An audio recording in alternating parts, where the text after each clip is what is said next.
Hello, everyone, and welcome to 3 o'clock with SOC. Give me just a second so I can welcome those who want to access the program in Spanish to our conference call with Spanish interpretation. Buenas tardes, muchísimas gracias por estar aquí en 3 p.m. con SOC. Como siempre, ustedes pueden escuchar el programa en español a través de una llamada de conferencia. Y el número aparece aquí en la pantalla y es 646-749-3122 y el código para entrar es 779-328-221. Y ahora les voy a dejar con nuestra querida Marlene, quien va a ser nuestra moderadora de hoy. Thank you for letting me do that. I'm going to leave you in the hands of our beloved Marlene, who is going to be the moderator for today. Hi, everyone. Welcome to 3 o'clock with SOC. My name is Marlene Zaron, and I am the current COVID-19 Public Health Coordinator here at the Southside Organizing Center.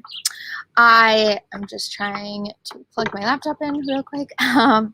So I want to quickly say that our translation interpretation information is in the comments section. So please go and check that out so you can get interpretation info that's live with our Spanish interpreter. And I want to say that our COVID-19 forum is available for you guys on our Facebook page and on our YouTube page, pre-recorded in both English and Spanish.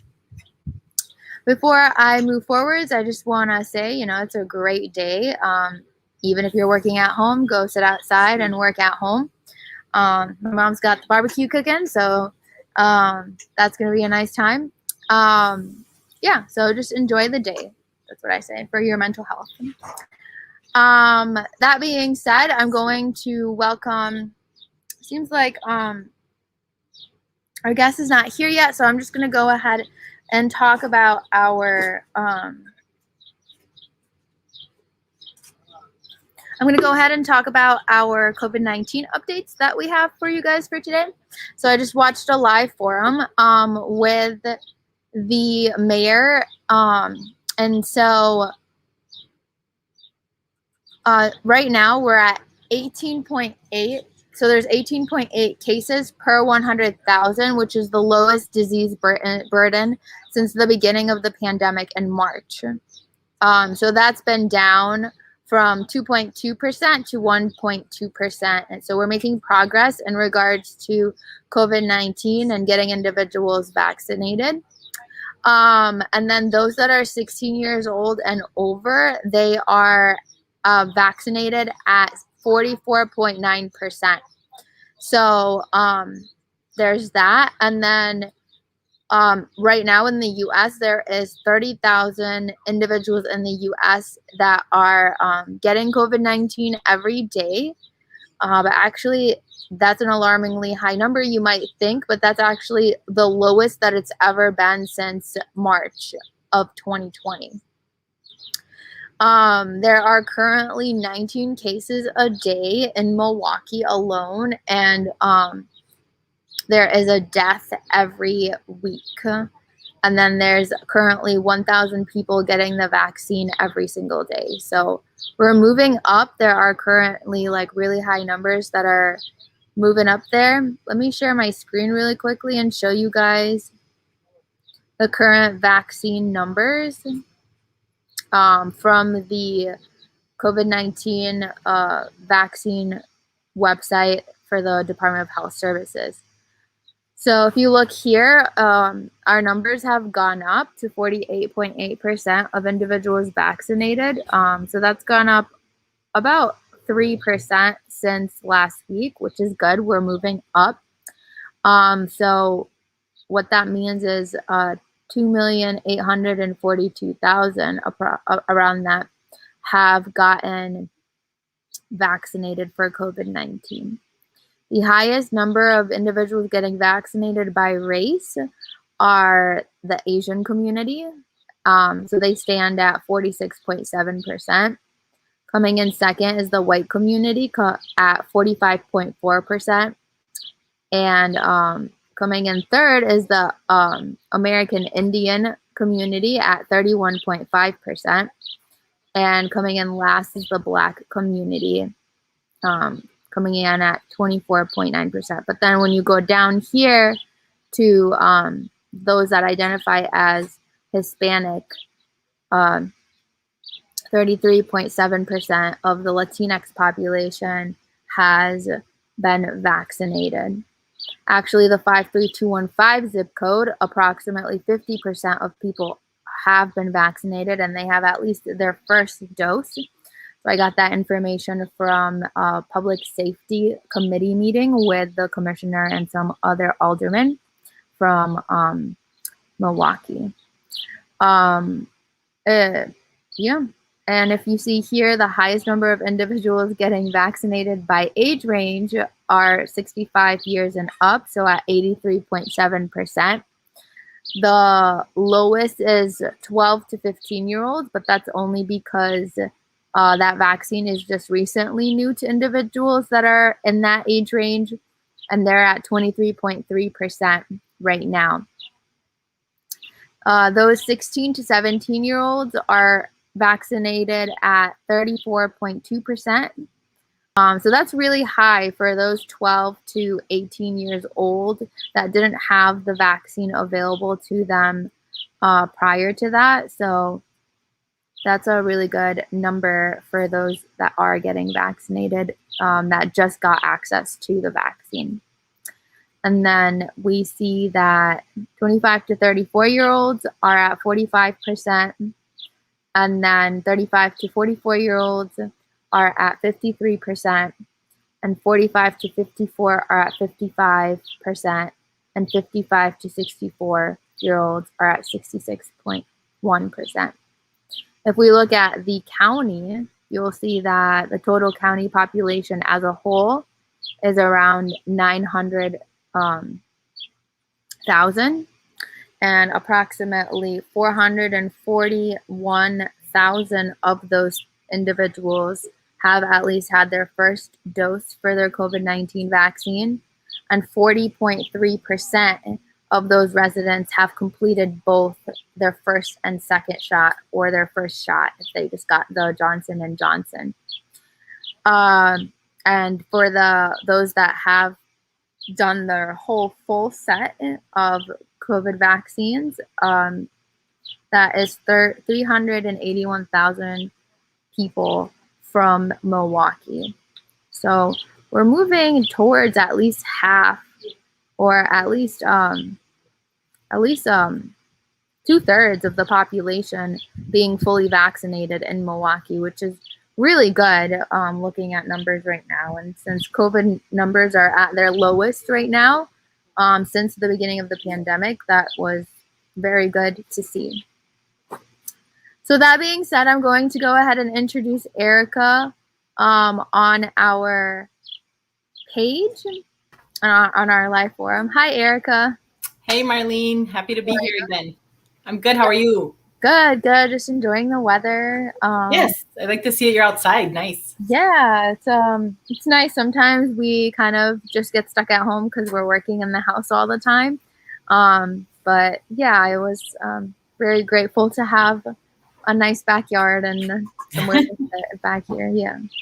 So Erika, I would just love if you could go ahead and introduce yourself for those that haven't watched you on our forum prior to this time. Sure, absolutely. Thank you. So my name is Erika Villanueva. I am a board member of Core El Centro, and I also have my own business, Salud First, where we focus on helping people with self-care resources and understanding the Medicare world.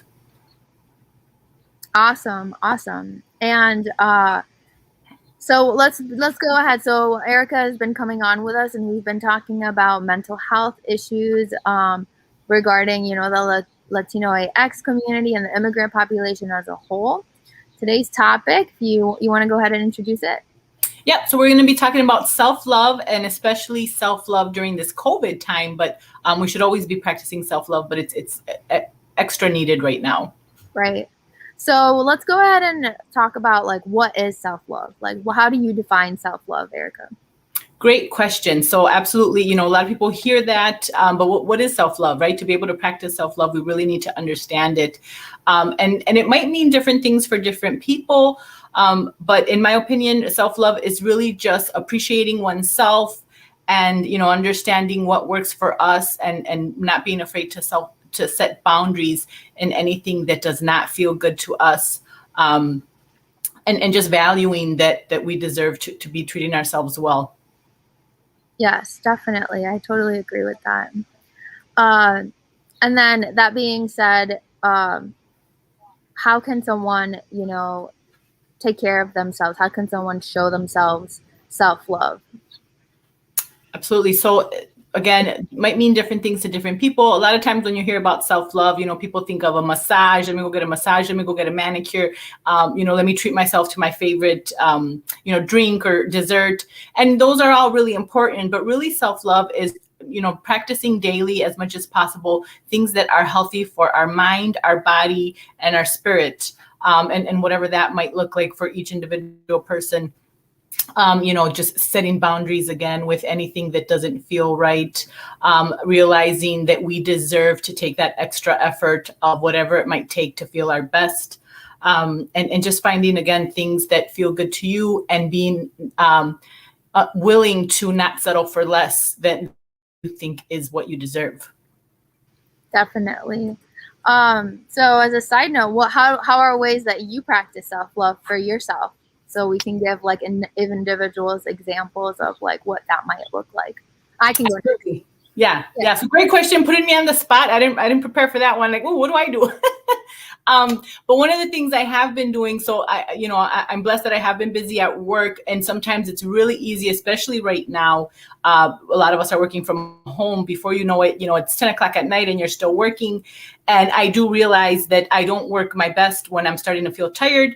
And I have to realize, like, okay, I need to set a time limit where I stop right now. And whether it's recharge, go have a snack, do some stretching, listen to a favorite song that just kind of, you know, gets me back into what I need for that moment instead of just work all day. So not feeling guilty about taking that extra time away from work. It's one of the big things that I've been doing recently. And I do try to exercise every day. I've always exercised. And exercise to me is walking. I love walking. It's very calming to me.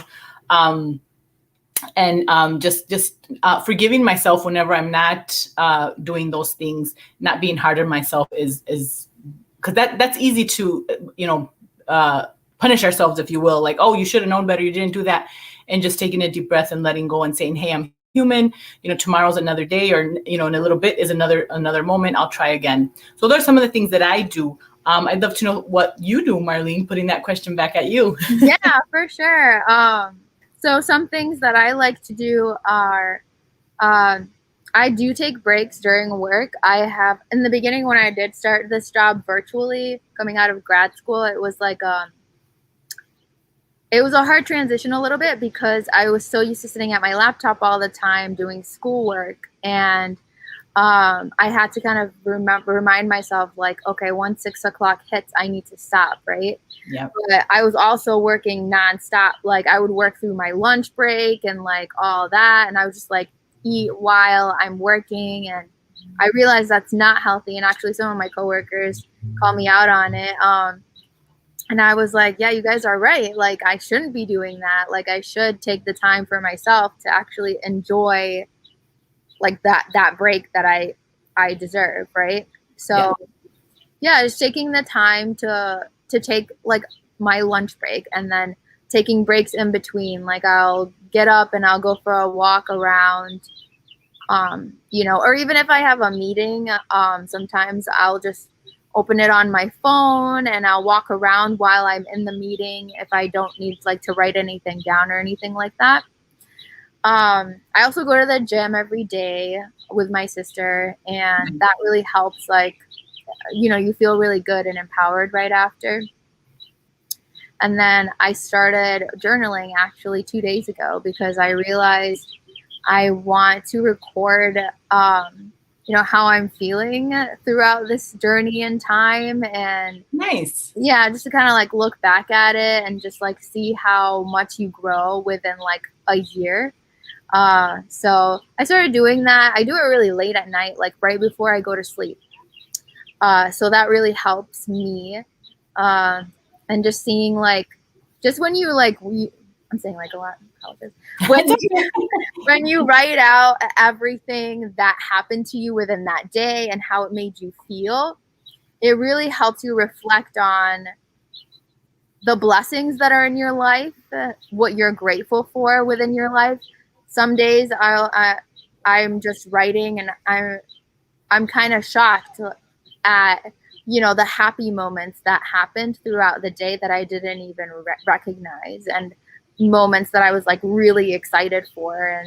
And yeah, so some stuff like that, it really helps. And then you also, you know, it helps you like figure out like, you know, if you do have like anything going on in your life, like let's say someone in your life is toxic, and you feel that they're toxic, just journaling about it can really help identify like, okay, this person shouldn't have treated me like this, or said that one thing to me that really bothered me. And then, you know, it can help you navigate how you can approach scenarios like that. Like, okay, next time that happens again to me, I'm going to say this, or I'm going to put a boundary like this. So yeah, those are some things that I do. I'm not perfect, you know, everybody has their own like systematic way of doing it. Like even for some individuals, just watching an episode on Netflix can really help. You know, it's different for everybody. Absolutely. And I'm glad you said that, because one of the other things that is a really big, good thing to do for self-love is, and it kind of made me laugh right now when you caught yourself saying like too much. I always tell people it's when you're feeling more natural. That's, you know, I tend to say a lot when I'm just relaxed, and people will interpret that as being nervous, or, you know, oh, you keep saying, but that's really how I speak when I'm relaxed. You know, when you're friends, you just kind of, you know, so yeah. One of the things that we need to do for self-love, in my opinion, is stop judging ourselves. You know, just we judge ourselves too much. Exactly. You know, like I said, oh, I shouldn't be saying too much, or I shouldn't be saying this, and I should, you know, most people aren't even really paying attention as much as we are to the things that we're criticizing ourselves about. So it's really just about kindness. And you're absolutely right too. Like even if, you know, if you're having a bad day, again, it's kind of like stepping away from, whether it's work or, you know, you've had a rough day with family or a friend or whatever, you know, go have some mindless TV, as they call it, right? A funny episode, or maybe read a favorite book, or whatever it is. And I just want to stress, it doesn't have to be like we're talking about, like, oh, we go exercise, we meditate, we do this. Sometimes people feel guilty, like, oh, I'm not doing all those healthy activities. It doesn't have to be that. It can be, you know, I made myself a warm cup of soup when I was having a stressful day. That calms me down.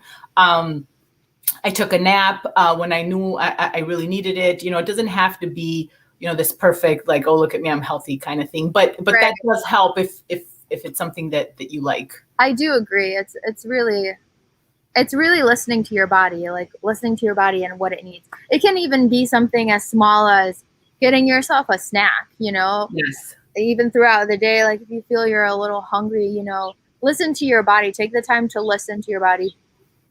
Yes. It's your vessel, you know, like it's what's carrying your soul, and you need to take care of it. Exactly. Exactly. Yeah, and I'll just add to that. So with self-love, in case nobody, I don't think I've ever mentioned this before. So I've lost 100 pounds. I used to be about 100 pounds heavier. Yeah. And then I gained some back, and then I lost some, and I gained some back. Especially this COVID. Now I'm trying to lose the little bit that I gained back again. And this was like a few years ago, but it's always been a struggle. It's, you know, and it's, I absolutely realize that when I'm stressed out, I'm a stress eater. And what I do is I eat to try to distract myself from whatever tough decision I need to make. It's usually, I'm not like a sad eater or anything like that, but if there's a tough decision I need to make, or I can't believe somebody treated me this way, what am I going to do about it? Do I gotta call them out on it, or do I gotta leave this job? Whatever it might be, I find myself eating to distract myself, because it usually means I don't want to deal with it. Because if I think about it, you have to take action for it, right? Right. So those kind of things are selfless. So I've learned, okay, you know, Erika, you're trying to snack too much on, you know, you're not hungry. Why are you eating? What's going on with yourself? And it's not in a judgmental way anymore, where back before I realized this, it was always, you're such a terrible person. Look at you eating unhealthy again. You're never going to get healthy. Whereas now it's like, okay, there's probably some emotion going on that's causing me to eat this way. And that in itself is self-love. Realizing I'm not doing this because I'm trying to be XYZ size. I realize I feel better when I eat healthy. Right. And that is self-love, not necessarily, oh, you're bad because you don't do healthy habits. You're good because you do. No, I can definitely relate to that. So I'm the opposite. So if I get anxiety or I'm stressed, I will forget to eat. And, you know, like if something happens, like I can be an overthinker when let's say like a friend says something and I take it the wrong way. I can overthink that scenario and that causes me anxiety. So then you'll see like my mom will notice even with me, like she'll be like, oh, you didn't finish your plate. Like, is everything okay? You know? And it's kind of stuff like that where you have to just go confront whatever is bothering you. Like, I agree. Yes. And you'll move on from it and your day will get better. So. Right. And then so just on that, because oftentimes we just think about, overweight, overeating, because that's more in your face. You can see when somebody might be doing that. Right. But you realize, not eating, that's not healthy as well, right? Because you need to eat to have energy, to feel your best throughout the day. You need to eat. So recognizing that that's also something you got to pay attention to is self-love in itself. Yeah, for sure. Yeah. So like self-love comes in different shapes and forms. So now my next question that I had on here was, sorry, I lost where it was. Oh, I think we're understanding self-worth, if I'm not mistaken. Yes. Yeah. So in my opinion, basically once you start setting healthy boundaries, I think the action happens first, and then you start to realize your self-worth. Like, that felt good. I deserve that. And you start to pay more attention to who in your life, talking about toxic relationships, whether it's a romantic relationship, a friendship, a family, who doesn't respect your boundaries. And when you realize your self-worth, you're more likely to be a little more firm with what you need. And one of the things that I say, kind of a little bit going back to what we were talking about, it's hard work. So standing up for yourself, setting boundaries, doing things that help your body and your mind, it's not as easy. It's so much easier to say, I'm going to eat this entire pizza and veg out in front of the TV with my favorite soda and cry my eyes out because this person made me upset, instead of confronting them and instead of choosing a healthier and it's okay to have pizza once in a while. It's just, something you hear a lot. So that's the only reason I'm using that example. There's nothing wrong with pizza. Have a treat once in a while. But it's easier to not deal with it and do this that might comfort us in the minute. But the problem is going to continue. And then, we don't resolve it. And then we keep having that cycle of the same situation. Why am I not in a better place? And it's usually because we haven't taken a stand. We haven't realized that it's worth it, that we are worth the effort of the hard work it's going to take. It's not easy to call people out. It's not easy to leave people that aren't willing to work. Because I don't say you got to leave everybody. Sometimes it's a relationship you can work on together, but you both have to be willing to work. If the other person doesn't put their effort, sometimes it's a lost cause, and you got to look at that. Or, choosing a healthy activity, or like we were just talking about, recognizing, hey, what's going on emotionally. That takes work and it takes practice, and we don't always get it right, and then doing it again tomorrow. But when you realize your worth, in my opinion, you also realize you're worth that effort. I'll try again next time, next meal tomorrow. I don't say anymore, oh, who cares? This is just the way my life is. You tend to accept things as they are when you don't see your worth. And when you're worth the effort, you don't want to settle for less, and you're willing to work a little bit harder to get what it is you envision yourself having. Mm-hmm. Definitely. I totally agree there. Everybody has individuals in their lives at some point in time where they have recognized, I'm feeling disrespected and I don't know how to approach it. And that's where it comes down to, like, sitting down with that individual and trying to have a mature conversation, just saying, like, listen, when you did this and that really hurt my feelings. And, I hope next time, you can just respect that. And then if the other person does not approach it in a meaningful way, such as, acknowledging your feelings and validating you and saying, next time I definitely will not do that or say that. If that does not happen, then that's when you should try to at least, surround yourself with other individuals that are willing to take the time to respect you and to validate your emotions and feelings, because those are the type of people, you don't need that type of energy around you, especially if you're trying to grow as an individual. So that's just what I've learned in life. No, and it's true. And it's like I said, those conversations are difficult. They're hard, whether it's an employer or a family member. Saying, hey, I want to talk to you isn't the easiest thing to do. But sometimes you have to get the courage to do it, right? Just because we're scared doesn't mean we shouldn't do it. If it's in our thoughts, it's probably something we need to right. Yeah. And there's definitely a way of approaching it. Just remaining calm and, just, talking about your feelings very like calmly and saying like the phrase, like, I feel a lot. Those are definitely ways of, talking about you're emphasizing how your feelings are versus when you're versus saying things like, you did this and you did this and you said this. So when you're saying things like that, it creates conflict. But when you're consistently talking about your own feelings and you're saying, I feel, it's different. Absolutely. And one thing that I'd like to add to that is sometimes we also need to take a step back before we react, because sometimes we really don't hear what just happened, what was just said or what just happened, and we react, and then later we're like, oh, wait a minute, I overreacted. Like that wasn't really the response that was necessary. And sometimes it's okay to say, hey, I need to take this in. I need some time. I'll come back to you. Or don't say anything at all. And then after you think about it, sometimes you can look at it a little differently once you're not as emotional. And that is one of the biggest things too for our own self-love, is learning to control our emotions. A lot of us come from backgrounds where we had the fight or flight going on all day in our families, trying to fight for attention, being minimized for our feelings and told not to feel. So now we sometimes have trouble navigating our feelings, and just learning to take a step back before responding. And sometimes that helps us see this person didn't really mean to be malicious. They are also struggling with how to communicate and things like that. And sometimes that's a self-love for yourself and for anybody else that you're trying to have a relationship with. I love that you pointed on that. That's really good. Okay, so our next question is, sorry, one second. Our next question is, what are affirmations?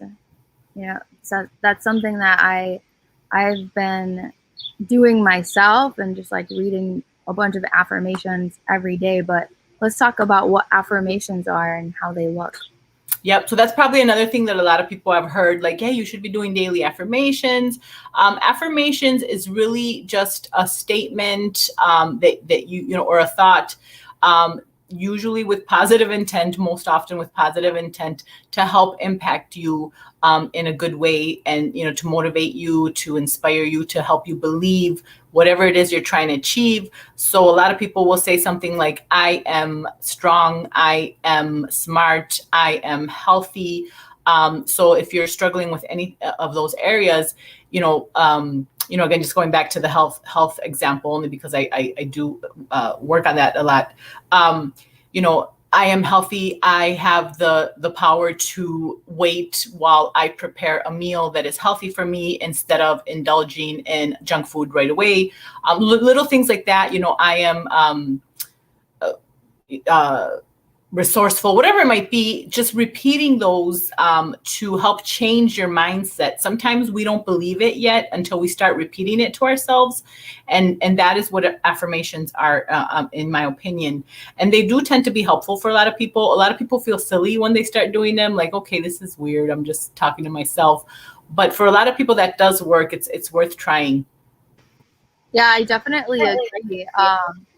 One thing that I've learned just from watching different like psychology videos is if you record yourself saying your daily affirmations and then you play it back to yourself in the morning when you wake, like when you start your day. Oh, it's like a subconscious way, like when you hear yourself saying it, you start to believe it even more.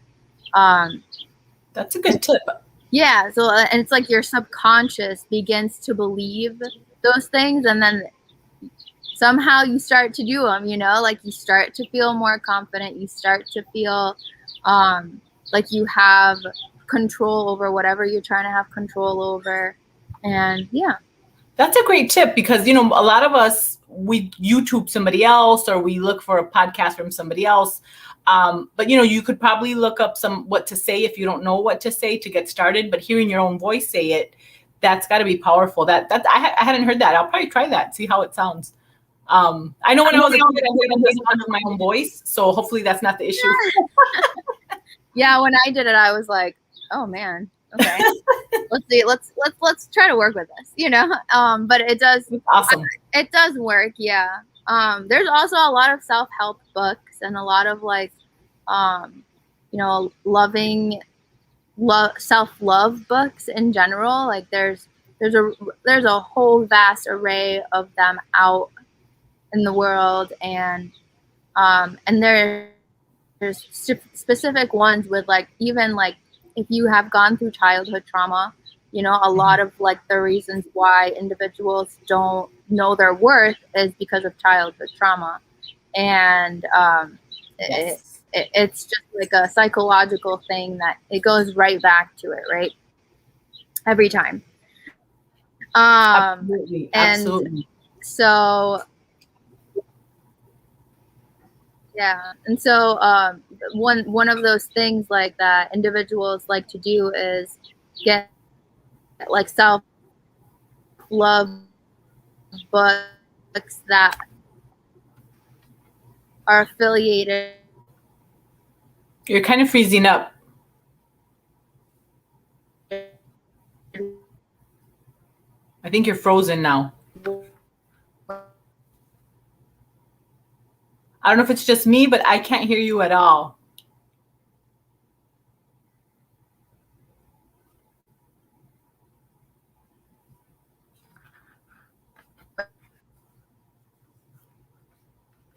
But great points. Yep. There's a lot of self-love books and websites and YouTube videos you can look up that would be really helpful if you need some help getting started on what that might look like. In the meantime, we'll see if Marlene hops back on or is able to unfreeze. And just remember, you know, we don't have to be perfect to show ourselves self-love. Just you're worth the effort to keep trying your best every day to show yourself some self-love and what that looks like. So I think that was probably one of the last questions, unless I don't know if there's any questions out there that I probably can't see them. Marlene had that side. But other than that, I think we're okay. I'll wait maybe a couple seconds more to see if Marlene hops on. But feel free to reach out to me, guys. I do have the Salud First page, or you can send Marlene a message or SOC a message to reach out to me. I'm happy to help answer anybody's questions if you'd like more information on that. Has this live forum been informative and useful to you? What part of the forum could be improved or changed to make it better? Please take a quick survey that's located in the comments section so that we can keep 3 o'clock with SOC going for residents. Thank you for tuning in.